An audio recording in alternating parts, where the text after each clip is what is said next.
en silencio, ¿sí? Si hay una pregunta se escribe y al final van todas las preguntas. Ya conocemos las reglas. Paso la palabra al presidente y empezamos de una.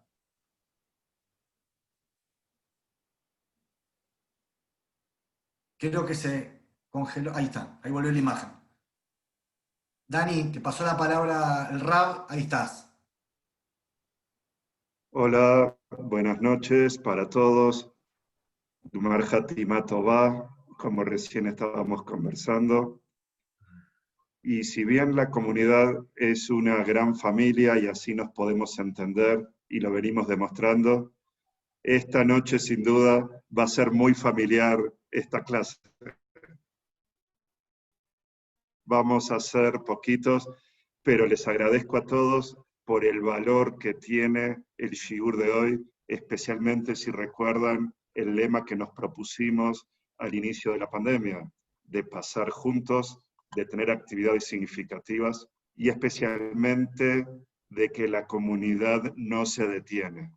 Este es un muy lindo ejemplo porque venimos de días intensos, con mucho significado, y es una alegría mantener la rutina que tenemos.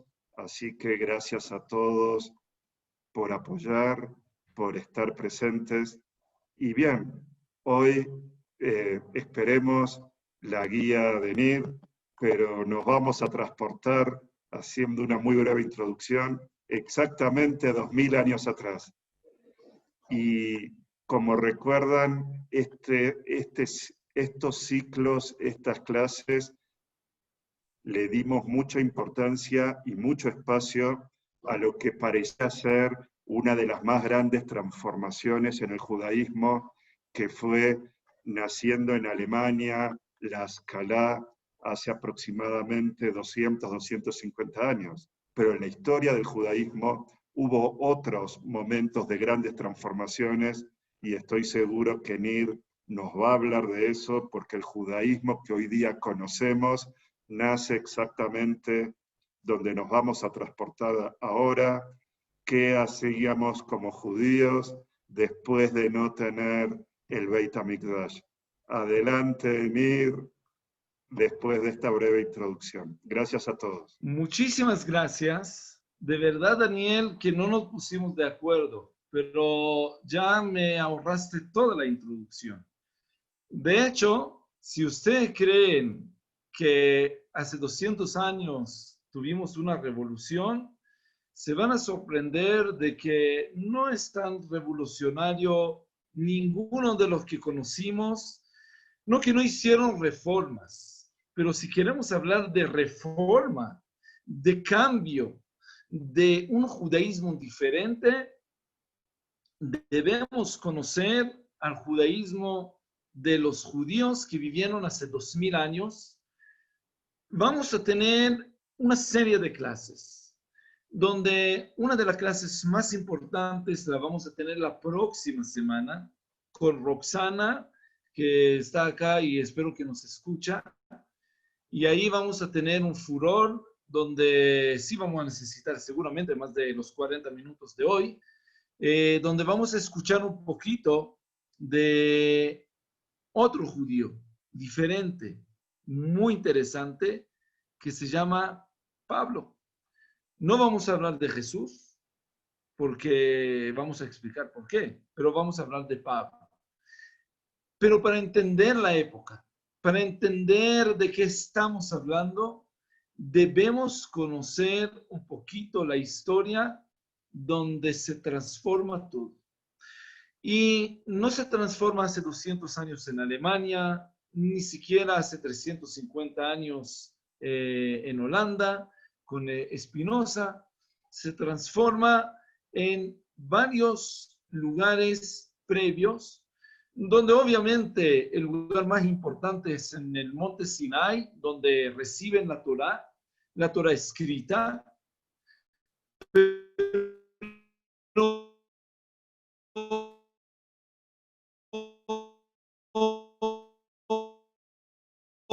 hoy no vamos a hablar de hace 2000 años, una época diferente, una época muy interesante. ¿Por qué? Porque el pueblo de Israel entra a la tierra de Israel, hacen la conquista y llegan ahí, tienen un periodo bien largo de lucha, de un tiempo donde no hay reyes, donde hay jueces, y los jueces son como líderes locales que tienen que liberar al pueblo de diferentes personas, diferentes naciones, diferentes reyes que están ahí. Pero después de esos 500 años donde no tenemos rey, empieza una época diferente. El rey Saúl, luego el rey David y luego el rey Salomón, que todos conocemos la historia. Empieza una época donde ya tenemos un reino, donde tenemos un lugar político y definido por el rey David, que no vamos a entrar hoy. Cuando lleguemos a hablar del rey David, vamos a hablar de la santidad de Jerusalén, sí o no. Pero el rey David escoge Jerusalén por diferentes motivos. No vamos a hablar hoy de eso. Y luego tenemos la época de la separación, donde se separa el pueblo y ya no tenemos el reino de Israel como pueblo de Israel, sino el reino de Judea y el reino de Israel. Son épocas magníficas. Deberíamos aprenderlas mucho porque es importante para conocer nuestras raíces y cambiar un poquito la idea de que tuvimos un pueblo de Israel unido durante muchísimos años de 12 tribus. Eso no existió, no es cierto. Tuvimos 12 tribus separadas y en un tiempo muy, muy lindo, glorioso, se unieron con el rey David y luego su hijo, el rey Salomón, pero muy poco tiempo después se separaron y otra vez podemos hablar de tribus y esas tribus después del exilio se mezclan, se van perdiendo 10 de las tribus. Hay una mezcla muy grande a raíz de los exilios. Ese es en breve, porque en los 550 años del templo, del primer templo, y luego en el segundo templo, tenemos un deterioro espiritual, una corrupción política, y ahora vamos a empezar por una historia. Y la historia es de Rabbi Yohanan ben Zakkai, el más grande que hay, que está ahí con sus 5 discípulos. 5 discípulos bien importantes, los que entraron a la clase de la ética judía, de la Mishnah, del Tratado de Avot, un poquito conocieron a esos discípulos. Pero la historia es bien importante porque Rabbi Yohanan ben Zakkai está ahí llorando. Y le dice, Rabino, ¿por qué lloras? Y le dice, porque no sé por qué camino me llevan. Ya le dije que en esa época empieza la creencia en los dos mundos. El mundo venidero, el mundo acá, el paraíso y el infierno son conceptos de la época. Y Rabbi Yohanan ben Zakkai está ahí llorando y diciendo, no sé por qué camino me llevan. Y le dicen, pero a ver, tú eres Rabbi Yohanan ben Zakkai. ¿Qué duda tienes? Obviamente que por el camino de los rectos y los justos. Y la pregunta que yo le voy a hacer ahora, ¿de dónde le sale Rabbi Yohanan ben Zakkai esa duda? ¿Por qué él está llorando? Entonces, si ustedes van a preguntar a los hasídicos, él tenía el miedo diferente. ¿Por qué? Porque el miedo de él es que cada uno tiene que cumplir con su potencial. Y el potencial de Rabbi Yohanan ben Zakkai, ese potencial de él, él no puede decir, yo fui mejor que muchos otros. Él tiene que decir, yo cumplí con todo mi potencial. Eso es una respuesta hasídica, no es la respuesta de Rabbi Yohanan ben Zakkai. ¿Cuál es el miedo que tiene Rabbi Yohanan ben Zakkai? Le voy a contar una historia. En aquella época hay muchas sectas dentro del judaísmo. Hay el judaísmo, y hoy voy a hablar brevemente, porque estoy seguro que Roxana nos va a abrir un poquito el camino la próxima semana para entender bien y tratar de poner bien el contexto histórico. Luego, si hay preguntas, con mucho gusto voy a tratar de no alargar mucho para dejar tiempo a hacer preguntas y terminar a las 8. Pero tenemos varias sectas bien importantes. Tenemos los judíos, que son los fariseos, los plushim, que ellos son los judíos, digamos, el pueblo. La gente que está formando el pueblo no es la élite, no es la gente que nosotros decimos que toma las decisiones. ¿Y quiénes son los que toman las decisiones? Bueno, obviamente el liderazgo y la capa, lo que nosotros vamos a decir, la capa de los sacerdotes, son de otra corriente, y la corriente es los tzdukim. Entonces tenemos los proshim y los tzdukim. Hay muchas otras sectas que no vamos a hablar de ellas, pero en esa época hay mucha pelea entre ellas dos sectas o corrientes del judaísmo. No hay el judaísmo ortodoxo, conservador, reformista, para nada. Hay diferentes ideas y cada uno entiende el mundo de otra forma.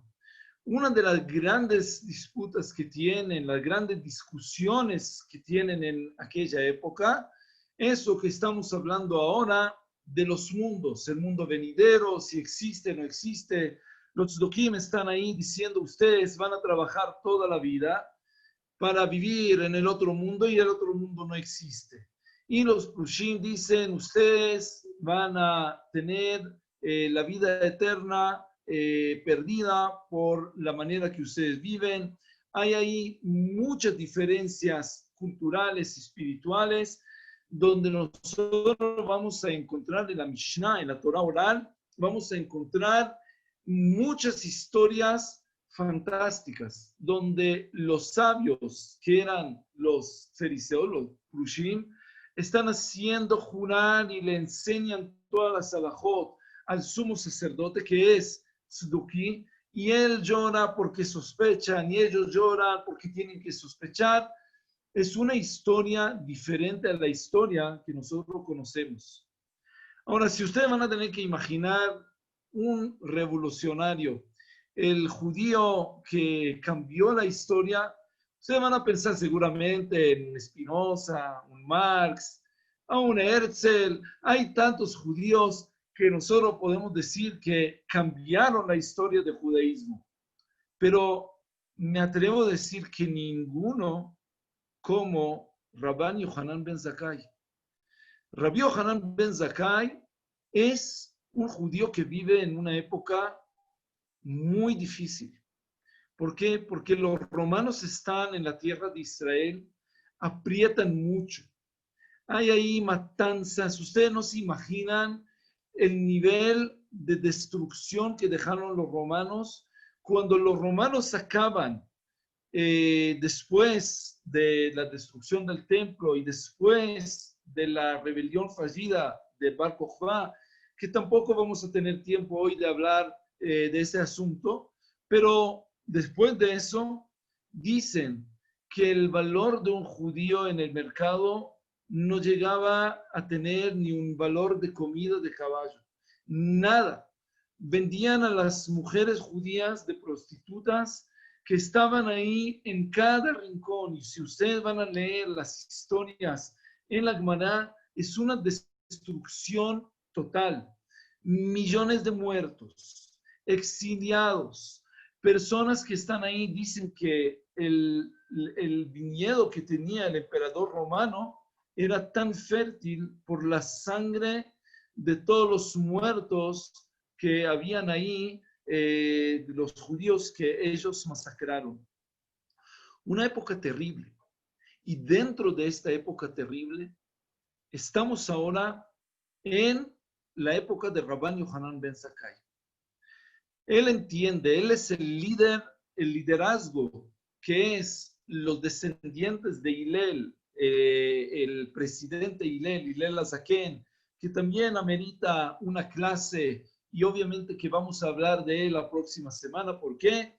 Porque Hillel es el profesor, el maestro directo, tanto de Rabbi Yohanan ben Zakkai, como algunos otros. También Yeshu, Jesús, es uno de los discípulos de Hillel y obviamente que su filosofía, la filosofía del cristianismo al principio, o sea, de Jesús, es directamente, tiene la influencia de Hillel y hay que conocer a Hillel, el presidente, para conocer obviamente las ideas de sus discípulos.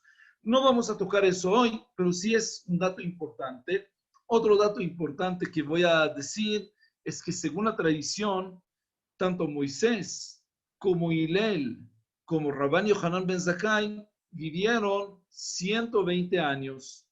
Entonces, ellos, los tres presidentes que cambiaron tanto el judaísmo, desde Moisés, Hillel, y hoy vamos a hablar de Rabbi Yohanan ben Zakkai, vamos a entender por qué Rabbi Yohanan ben Zakkai, está llorando al final de sus días y no está seguro por qué camino lo van a llevar.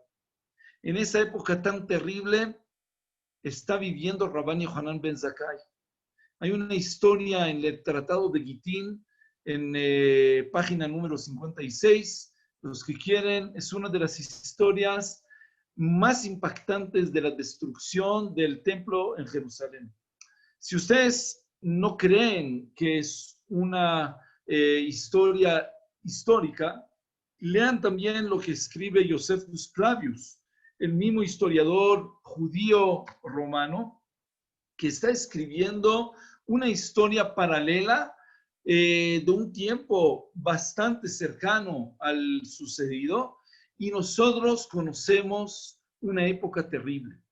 No suficiente que hay unas peleas internas, pelea contra los romanos, sino hay unas peleas internas entre los judíos.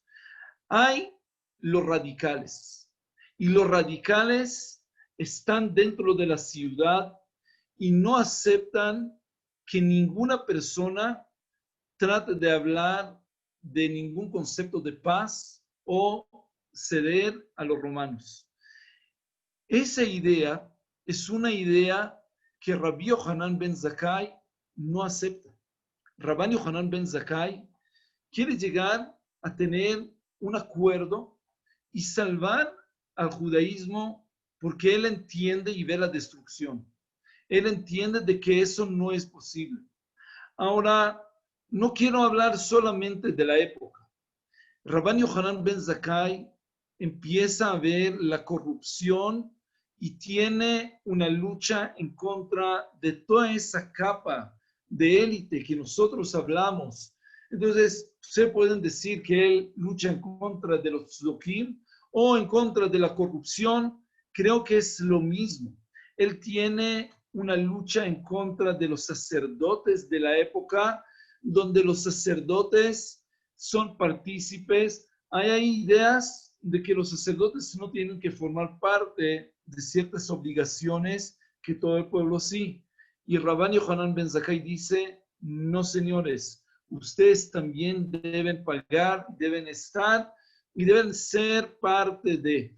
Y esas ideas y toda esa corrupción que está en el pueblo es una corrupción que, según entienden ahí, no tiene ninguna otra solución sino la destrucción del templo.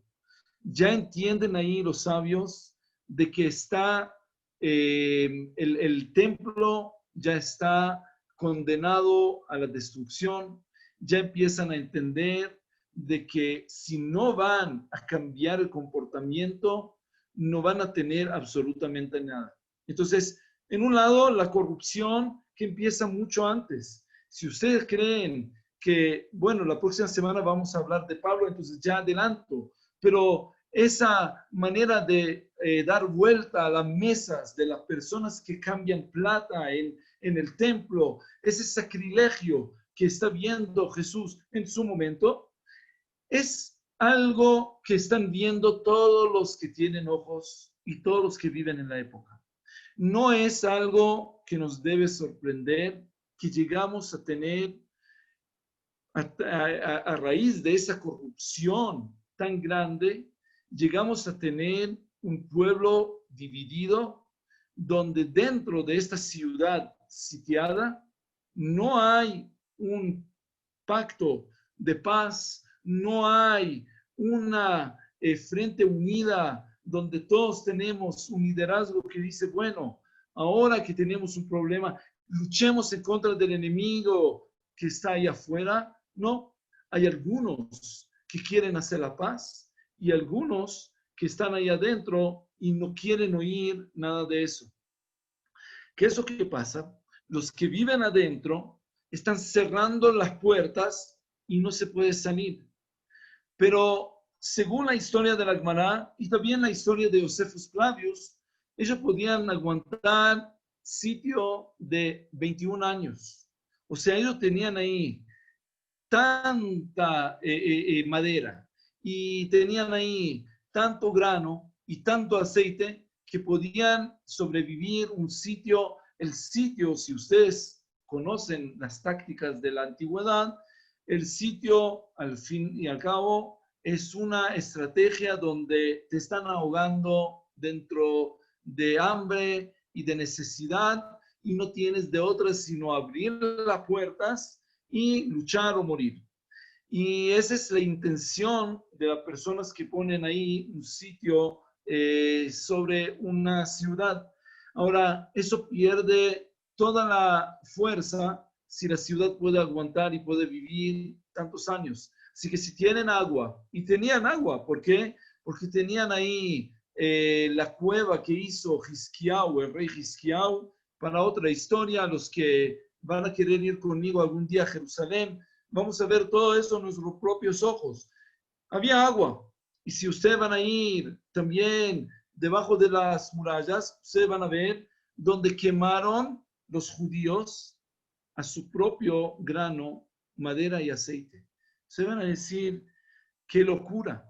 ¿Por qué hacer eso? ¿Por qué hacer eso? Bueno, los radicales son radicales justamente porque hacen cosas radicales, no por tomar decisiones lógicas. Y ellos dijeron, a ver, si ustedes, los sabios, el liderazgo moderado, no va a entender lo que estamos diciendo, nosotros vamos a obligar y forzar la situación que salgamos todos a luchar. Entonces, Rabban Yohanan ben Zakkai quiere tener paz, quiere tener una negociación de paz y al fin y al cabo los radicales están ahí y se llaman sicarios. Ustedes saben por qué se llaman sicarios. Hay varias ideas. O que tenían una sicra que es... sí, Sebastián, ¿por qué? No te escuchamos. Si quieres decir algo. Porque usaban un cuchillo especial que se llamaba sicra. Así es. Entonces, una de las ideas es que tenían un cuchillo escondido, se llamaba ahí dentro de su campera, se llamaba sicra y ahí acuchillaban a todos los enemigos. Y hasta hoy los sicarios son sicarios. Pero también sicra en arameo es rojo, que tenían la sangre en sus manos. Entonces, obviamente que están hablando ahí de personas nice, buena gente, pero matones. Y esos matones están ahí obligando y forzando al liderazgo moderado a tomar acciones radicales. Le dicen primero, de aquí nadie sale vivo. Si quieren salir, salen, pero muertos. ¿Y cómo vamos a asegurar que están muertos? Antes de sacar a un cuerpo de la ciudad, nosotros lo vamos a apuñalar para ver que de verdad está muerto. Y Rabban Yohanan ben Zakkai quiere llegar a un acuerdo, pero ellos quemaron el grano, están matando a toda la gente que quiere buscar la paz, y Rabban Yohanan ben Zakkai está ahí en una situación imposible. Él sabe qué es lo que tiene que hacer, pero no puede.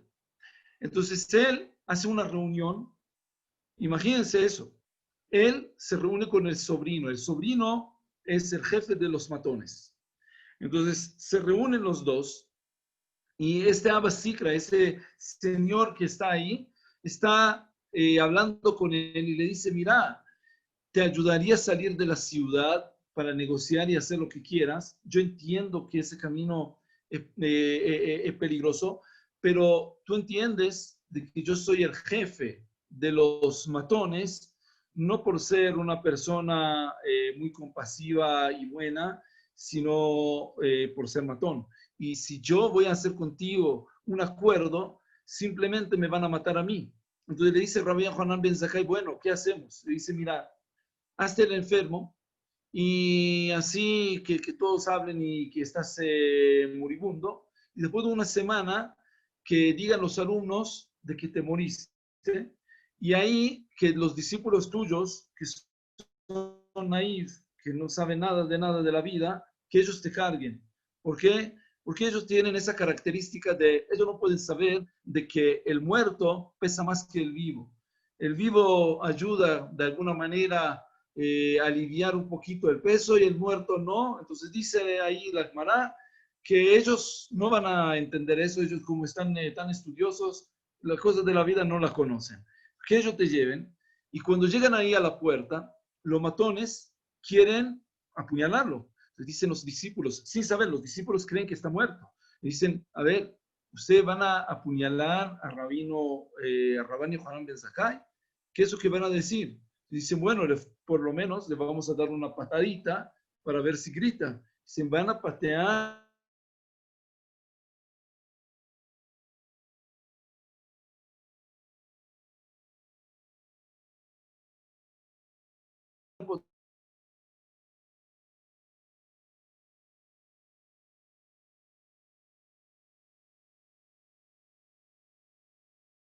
Y estudiamos esa Gemara en algún momento, entonces no la vamos a repetir ahora, pero terminando la discusión, el emperador le dice a Rabbi Yohanan ben Zakkai, pídeme lo que quieras.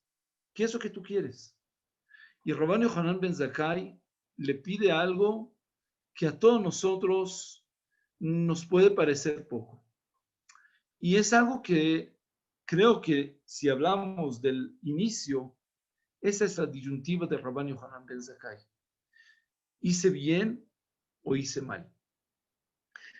Imagínense que alguien viene y le dice, yo recuerdo en el ejército, cuando todos estábamos ahí en momentos de sufrimiento insoportable, entonces recuerdo que algunos amigos decían, ojalá pudiera estar en la cocina en vez de estar aquí. Y yo le dije, mira, bobo, si ya estás soñando, ¿por qué no sueñas algo grande? ¿Qué te importa soñar en grande? ¿Por qué no le dices, ojalá estuviera en Cancún, en la playa? ¿Por qué en la cocina? En la cocina no es un sueño muy elaborado, pero la realidad es que a veces uno quiere también soñar algo realista, porque en Cancún no puedo estar y en la cocina a lo mejor sí. Y Rabbi Yohanan ben Zakkai está soñando algo muy realista. Luego los sabios critican mucho ese sueño realista, pero ahora vamos a hablar un poquito de este sueño. Rabbi Yohanan ben Zakkai pide del emperador no que salve a Jerusalén, no que salve al templo, sino dejar a los sabios salir de la ciudad sitiada, dejar a una persona muy justa que se llama Tzadok, también salir de esa ciudad vivo y tener un centro espiritual, cultural en la ciudad de Yavne. Pasar el centro político de la ciudad de Jerusalén, después de más de 1000 años, que ese es el centro político religioso del pueblo, pasarlo a Yavne.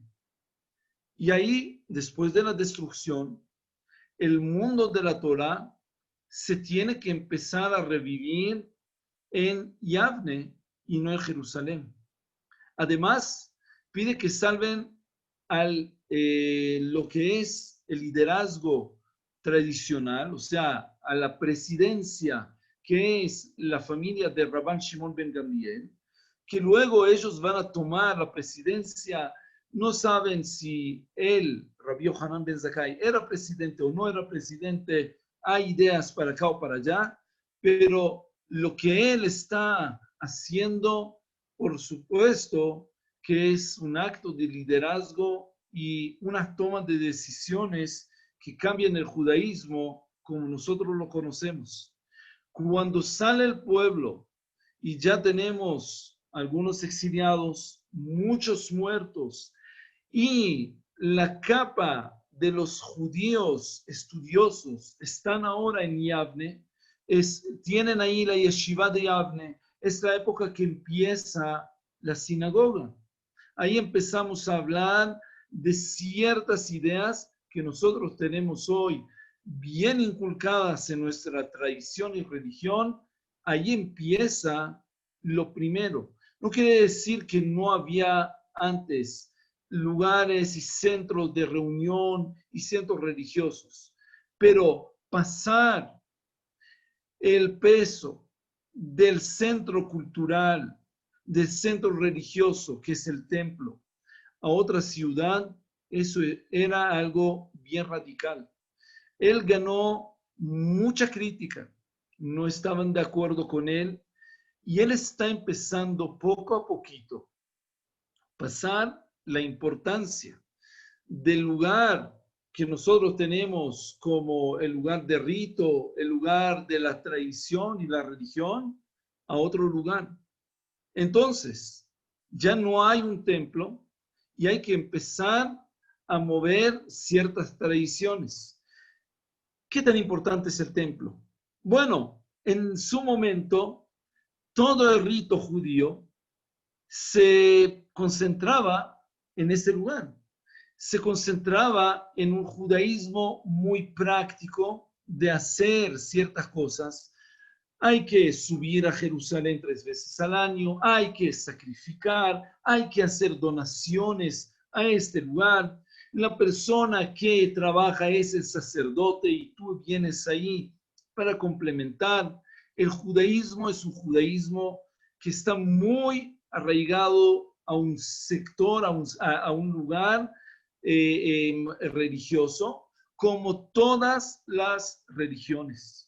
Todas las religiones tienen un lugar de culto que es parte de ese culto, que tiene importancia. ¿Y qué es lo que pasa cuando se destruye ese lugar? Bueno, muchas veces no puedes seguir la cultura existiendo. ¿Por qué? Porque el lugar tiene tanta importancia. Rabbi Yohanan ben Zakkai cambia el judaísmo y voy a decir ahora, como tenemos muy poco tiempo, y quiero terminar en 7 minutos para dejar tiempo a hacer preguntas, voy a decir algunas cosas que son fuertes para poderlas discutir. Uno, el judaísmo, creo yo, que sobrevivió no a pesar de la destrucción del templo, sino gracias a la destrucción del templo. En el momento que se destruye el templo físico, Rabbi Yohanan ben Zakkai con los sabios de la época empiezan a transformar el judaísmo de un judaísmo mucho más espiritual, mucho más metafísico, y desde Jerusalén, que nosotros tenemos acá físicamente, desde un templo que tenemos construido, ellos empiezan a hablar de las ideas, la idea de Jerusalén. O sea, hay un Jerusalén terrenal y uno celestial. Empiezan a hablar de otros mundos y empiezan a tener unos cambios inmensos. En esos 60 años, desde la destrucción del templo en el año 70 hasta la rebelión en el año 130, 132, hasta la rebelión de Bar Kokhba, se modifica el judaísmo y hay una transformación desde un judaísmo muy práctico, no voy a decir pagano, pero muy parecido a las demás religiones que están ahí. obviamente con un solo Dios, obviamente con diferencias muy grandes, pero a nivel ritual bastante similar. Y tanto es similar que muchas de las tradiciones que estamos haciendo es para tratar de separarnos de los rituales de los paganos y de los gentiles que están ahí al lado. Si ustedes van a leer todos los profetas, ustedes van a ver que el pueblo se desvía bastante fácilmente. ¿Por qué? Porque es atrae mucho el rito pagano y es muy parecido. Entonces, hay un cambio radical en esos 60 años donde hay una transformación. Y quiero terminar y decir en dos palabras, algunas cositas, no toqué absolutamente nada de lo que quería tocar, a lo mejor mencionar algunos ejemplos para poder dar un poquito de pruebas a lo que estoy diciendo, pero si tenemos 3 judíos que podemos decir que modificaron la religión judía, podemos hablar de Moisés, que saca un pueblo de esclavos de Egipto y recibe la ley escrita. Es el judaísmo de la ley. La ley de Moisés es una ley que aguanta hasta la época del templo, de la época de Rabbi Yohanan ben Zakkai. Y ahí tenemos otros 2 judíos. Uno lo vamos a topar la próxima semana y el otro es Rabbi Yohanan ben Zakkai. Yo diría que Jesús, y no lo digo yo, lo dice también Mendelssohn, que Jesús representa un judío que cambia la ley en vez de ley. Ya vamos a hablar de educación y el judaísmo está tomando otro camino que va por este lado. Y ahora tenemos el judaísmo de Rabbi Yohanan ben Zakkai, el judaísmo que nosotros tenemos hoy día. Es un judaísmo que se transformó a la interpretación, al simbolismo, y lo que nosotros podemos hablar en este momento, nos convertimos en el pueblo del libro. En este momento ya tenemos importancia a las palabras donde se escribe y se transforma el judaísmo que nosotros conocemos. Y eso es algo que nosotros lo vamos a seguir tocando, conociendo a los sabios que siguen a Rabbi Yohanan ben Zakkai, hablando de Rabbi Akiva, Rabbi Yehuda el presidente, pero no en este momento. En este momento Rabbi Yohanan ben Zakkai está tomando una decisión crítica. Y la decisión es decir que se puede seguir viviendo y ser judío sin el templo. Y eso es algo radical. Es un cambio total en todo lo que conocimos. Y si ustedes van a mirar todas las decisiones y los decretos que tiene Rabban Yohanan ben Zakkai, vienen a recalcar de alguna manera la importancia del templo. O sea, él tiene que ir a luchar y decir, a ver, señores, dejen de ayunar y dejen de llorar tanto. Usted dice que no van a comer carne, no van a tomar vino porque están de luto. Entonces tampoco tomen agua. ¿Por qué? Porque en el santuario también sacrificaban agua. Tampoco coman frutas. ¿Qué? ¿Creen que estamos condenados a la muerte? No, señores. Y esa es una decisión hoy, nos parece lógico, pero es una decisión radical. Decir que podemos vivir sin templo, que podemos cambiar y podemos seguir y de alguna manera ser mejores judíos sin templo que con el templo. No es que no queremos que se construya el templo, pero eso es algo que lo vamos a esperar y lo vamos a manejar para el futuro. Ahora tenemos que seguir viviendo. Y las decisiones que él toma, que parecen decisiones no tan importantes. Por ejemplo, ustedes saben que nosotros tenemos Arbat Minim, Elulav, Eletrot, 7 días. Pero la verdad es que en la época del Bet HaMikdash, 7 días solamente en Jerusalén, en el templo. En todos los demás lugares, un solo día. Por ejemplo, los sacerdotes en el Bet HaMikdash tenían que hacer la bendición sacerdotal descalzos, sin sus zapatos. Fuera de Jerusalén, como eran pueblos, todos conocían a todos, no había ningún problema. Uno podía subir con sus zapatos. Si se le rompió el zapato, él podía bajar. Nadie sospechaba que tenía un defecto en su linaje. Entonces, no había problema. Rabban Yohanan ben Zakkai cambia también eso. Y dicen los señores, ahora todos somos sacerdotes que tenemos que hacer la bendición como en Jerusalén. Otro ejemplo, no se podía convertirse al judaísmo. ¿Por qué? Bueno, yo veo acá algunos que dicen, ¿para qué hacer eso? Pero no se podía convertir al judaísmo porque no se podía traer los sacrificios necesarios para hacerlo.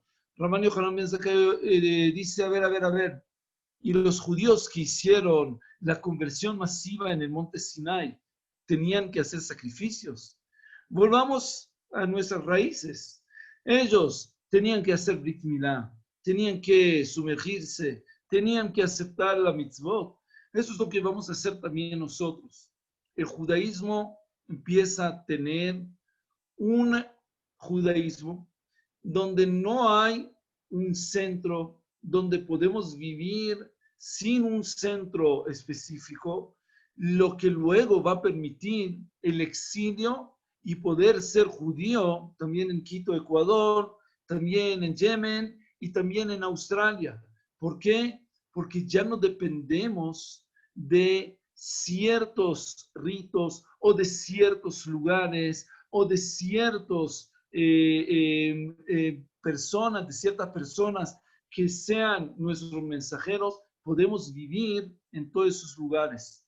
Cuando yo estoy pensando en revolucionario, para mí, Rabban Yohanan ben Zakkai es uno de los revolucionarios judíos más grandes y más importantes que logra transformar un judaísmo muy tangible, muy de tacto, muy de mitzvot prácticas, a un judaísmo más espiritual, más alegórico, el judaísmo que nosotros hoy conocemos. Quiero terminar ahora para dejarles a todos ustedes unos minutos para hacer preguntas. Prometo que vamos a seguir hablando un poquito prometo sin prometer. Vamos a tratar de seguir tocando esa época, que es una época bien interesante, pero vamos a dejar ahora para poder escuchar algunos comentarios, preguntas. Estoy seguro que dije acá algunas cosas que pueden sonar fuertes. Me encantaría aclarar si no estoy claro o si alguien no está de acuerdo. Estoy bastante seguro en lo que estoy diciendo, pero me gustaría tratar de traer las pruebas para los que no están convencidos. Así que muchísimas gracias. Me callo y te paso la palabra a Sebastián para...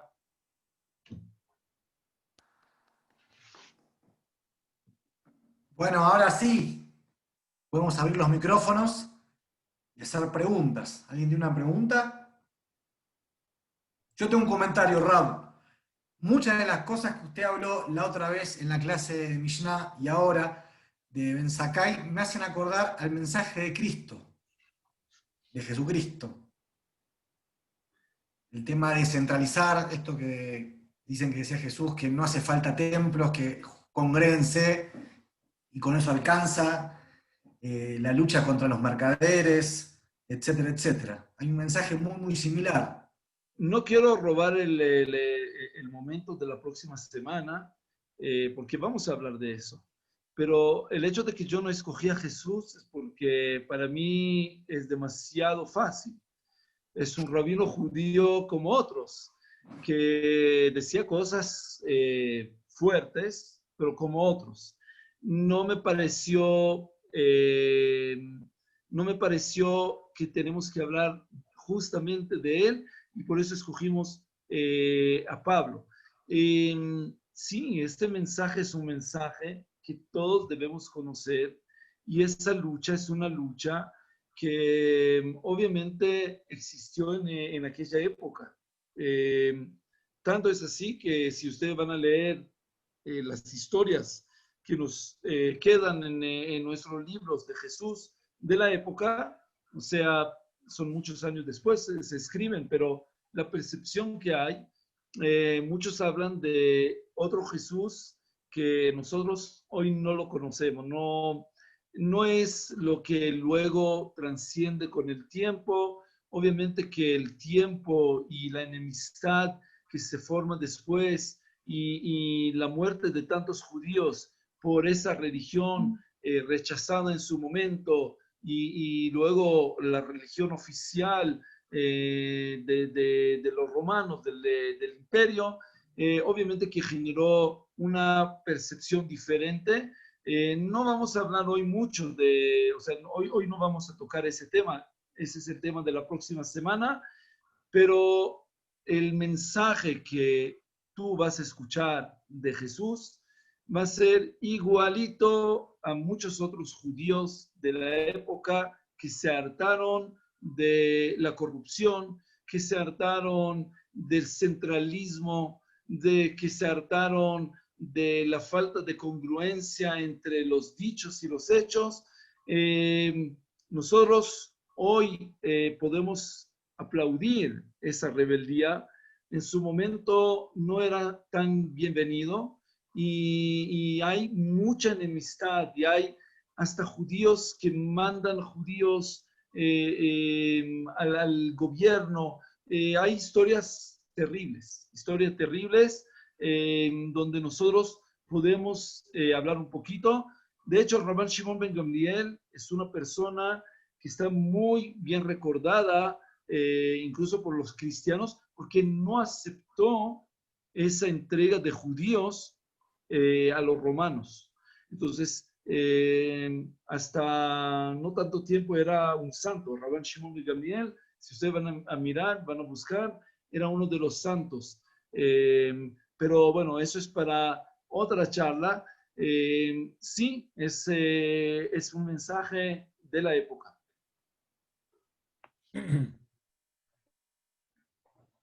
Aunque estoy de acuerdo contigo, Rabino, pero incurriste en un sacrilegio al estar de acuerdo en que no exista el templo, porque la mitad de los mitzvot no pueden ser cumplidos y los mitzvot son sagrados porque no hay el templo. Y yo estoy de acuerdo en que no lo haya porque no me puedo imaginar en nuestros días hacer sacrificios o buscar reses que sean coloradas, pero es un sacrilegio tuyo, Rabino. Para nada. De hecho, si tú miras Mío bien, también. Hay una tensión sana entre el anhelo de tener el Beit HaMikdash y el hecho de que los sabios prohíben construirlo de facto.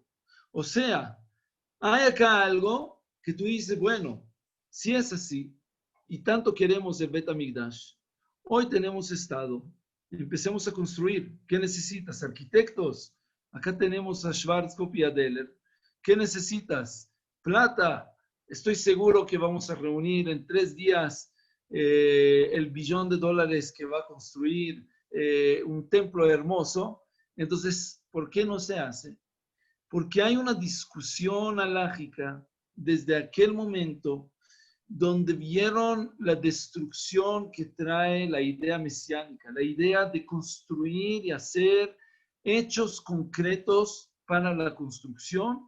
Una de las destrucciones más grandes es la destrucción que sucede 60 años después de la destrucción del templo, y es la destrucción de la rebelión del Bar Kokhba, donde ahí, ya te dije, murieron cientos de miles, casi 1 millón de los judíos, vendieron a todos. Era una época tan terrible que empiezan a entender de que ese anhelo de tener una redención y tener el templo debe quedar como un anhelo, debe quedar como una idea, como una utopía. Tanto es así que los sabios luego discuten cómo es el tercer templo. Y muchas de las ideas es que el tercer templo va a caer listo hecho del cielo, y así vamos a tener a nuestro tercer templo. Es una idea, como tú entiendes, que refleja la complejidad del asunto. No es un asunto fácil, pero para nada contradice el anhelo a algo que no conozco, el anhelo a algo que no puedo tener, con el hecho de que la vida ahora es una vida que debemos vivir. Entonces tenemos la vida práctica y tenemos la vida utópica, y esas dos vidas no necesariamente deben contradecir una a la otra. No sé si respondí a tu pregunta, espero que sí.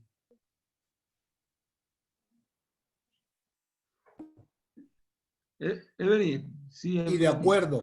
Evelyn, está tu micrófono silenciado. Hay dos cosas que me llaman la atención y que quisiera preguntarte. La una, tú mencionaste al principio de tu charla de que Rabbi Ben Zakkai quería tener un acuerdo y salvar al judaísmo. ¿Un acuerdo con quién? Con los romanos. Ah, no mencionaste los romanos. Mencionaste dos grupos de gentes, los Shlishim y los Sukim o algo así. Sí, pero Rabban Yohanan Ben Zakkai quiere llegar a un acuerdo con los romanos. Para eso tiene que llegar a un acuerdo interno primero. No logra llegar a un acuerdo interno, logra salir de la ciudad y salvar muy poco.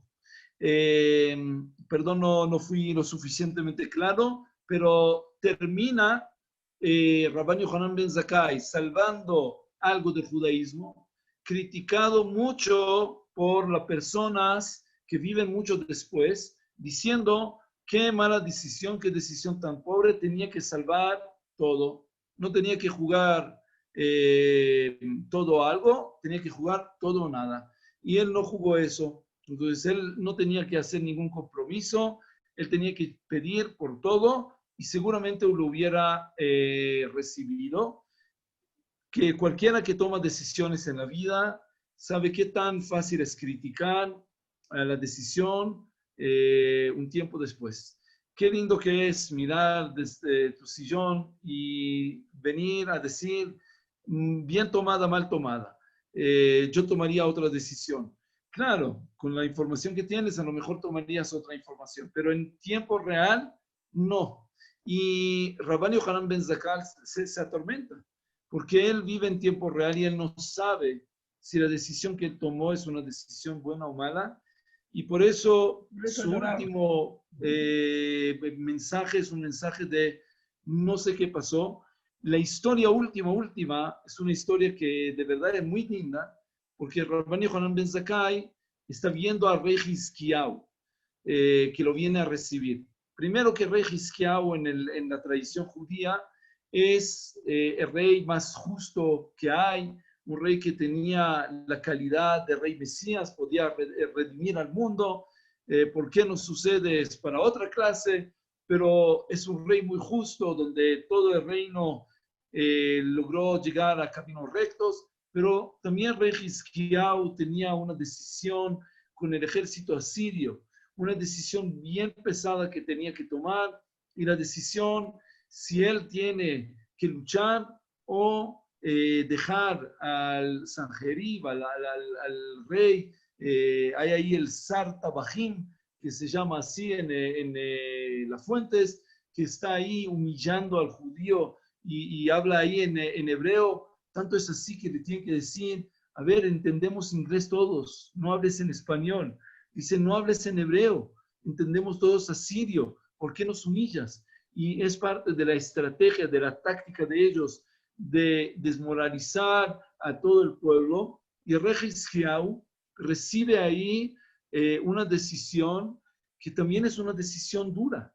Él decide no ceder, no rendirse, y viene un ángel de Dios que mata a muchos de los asirios, 270,000 de los soldados asirios, Hoy investigaciones encuentran que por lo visto tenían una epidemia, a lo mejor tenían ahí diarrea o algo así, que sí podía matar en aquella época tantísima gente, y de todo modo les llamaron a rey de otro lugar, tenían que dejar al pueblo judío, pero encontraron fuentes increíbles. En el tour que vamos a hacer, Evelyn, vamos a llegar al Museo de Israel y vas a ver cómo el rey de Asiria dice, y lo tuve a rey Hizkiyahu como un pájaro en la jaula. Entonces, tratamos de entender cómo es así. Entonces, él describe cómo lo tuvo como un pájaro en la jaula durante un tiempo largo, y luego nos cuenta la humillación para él de que tenía que salir. Entonces, ninguno tiene toda la verdad, pero la historia nos complementa y es muy interesante. Pero este rey que tuvo que tomar decisión fuerte como Rabbi Yohanan ben Zakkai, esa persona que según la historia, la última historia de Rabbi Yohanan ben Zakkai en la Gemara, ese rey que viene a recibirlo en el paraíso diciendo, tomaste la decisión correcta. Tomar decisión nunca es fácil. Evelyn, tú sabes cómo es. Las decisiones siempre conllevan crítica, porque siempre uno puede decir, si hubieras tomado la otra decisión, hubiéramos tenido, pero el hubiera no existe. Entonces, parte de ser un líder es saber que las decisiones hay que tomarlas en tiempo real y entender de que muchas veces vas a ganar crítica. Y Rabbi Yohanan ben Zakkai logra levitar un poquito, elevarse encima de esas críticas que son muchas, de personas bastante fuertes, pero creo que si vamos a mirar el judaísmo de hoy, por eso dije, creo que gracias a esa manera y a ese pensamiento, el judaísmo de hoy sigue viviendo del hecho de que nosotros podemos tener un templo desde el corazón de cada uno de nosotros y no necesariamente un templo de ladrillos y de piedra, de madera, que es un templo que se puede destruir. Y ese es un concepto hazálico, rabínico, de los sabios de la época. ¿Qué tiene que ver eso con Gmar Hatima Tová? Porque en esa época empiezan a creer en dos mundos. En esa época empiezan a hablar de los dos mundos. En el libro hasta los 120 que estoy convencido que tienes, puede leer un poquito de este concepto de los dos mundos. Obviamente que no es algo que está en la Torá. Si tú vas a buscar las fuentes, no existe otro mundo y el mundo venidero y el paraíso y el infierno. Son conceptos de la época de Hazal, de los sabios. Es una fuente de mucha tensión entre las diferentes corrientes que hay en la época, y desear uno al otro que sea sellado para la vida eterna es un concepto que tiene que ver con el hecho de que tú debes creer en que hay otra vida después de la vida acá en este mundo. Ok. Yo tengo una inquietud más. El cambio que hizo Rabbi Ben Zakkai creó las escuelas de estudio. Creó, en parte sí, en parte empezaron a pasar a un judaísmo estudioso y pasar también la jerarquía, y los fariseos pasan la jerarquía del judío que tiene un abolengo, que tiene una descendencia, que tiene ciertas características que no dependen de él, empiezan a pasar la importancia del judío más estudioso, al judío que más conocimiento tiene, y es un paso también que nosotros hoy podemos definir el judío que nosotros vemos como un judío excelente o exitoso, no como el judío que nació al mejor padre o que tuvo la suerte de nacer a la mejor familia, sino el judío que tiene más mérito propio y nosotros le damos el mérito por la excelencia académica, la excelencia literaria, la excelencia musical y los talentos desarrollados. Y eso es algo que nosotros empezamos a desarrollar, parte de lo que estamos estudiando acá en el judío diferente judío. Rab, me hacen una pregunta que creo que da para 1 o 3 clases más. Dice, me interesa el cambio de paradigma hacia concebir diferentes mundos y quisiera pedirle al rabino que por favor amplíe un poco para entender de dónde viene o cómo llegó a darse ese cambio. Lo voy a mencionar brevemente para poder cerrar y dejarle a la gente también descansar. Pero cuando uno tiene una destrucción, y es una interpretación que voy a compartir con ustedes, pero lo que uno necesita es tener esperanza, porque la esperanza es lo último que se pierde. Y si tú tienes un pueblo humillado, masacrado, donde su centro religioso se muere, donde su Dios en su momento no le ayudó a salvar su vida, no importa ahora el por qué. Lo que necesita es una metodología nueva. Y la metodología es decir, el paseo no se acaba acá. Acá es la mitad del paseo. Trabaja duro porque la otra mitad es la mitad más interesante y a esa mitad tú tienes que esperar. Es un método muy interesante, también muy peligroso, porque luego en la iglesia y también los rabinos aprovechaban de ese método para decirte que deja de trabajar tanto para este mundo y trabajar todo para el otro mundo. Es un camino que yo no acepto, pero eso, como dijiste, es para una charla bien larga. Creo que la creencia y la fe empieza a cambiar su importancia y su balance desde este mundo donde tenemos todo el centro religioso, etcétera, al otro mundo, justamente para dejarnos ciertas esperanzas. Es para una clase larga. Yo sé que así suena un poquito complicado y es difícil de entender, pero lo que estoy diciendo creo que está bien basado sobre muchas fuentes judías que nosotros podemos mirar a lo largo de la historia judía, y es bien interesante hacerlo. En parte, Sebastián, tú conoces porque participaste en las clases que tuvimos en Mishnah. En parte logramos también rastrear algo de esa riqueza cultural y de las fuentes que nosotros tenemos. Como dijiste, no es para una intervención, es para una clase o una charla bien larga. Gracias. Comentarios, preguntas. Sebastián, ¿qué pasa mañana?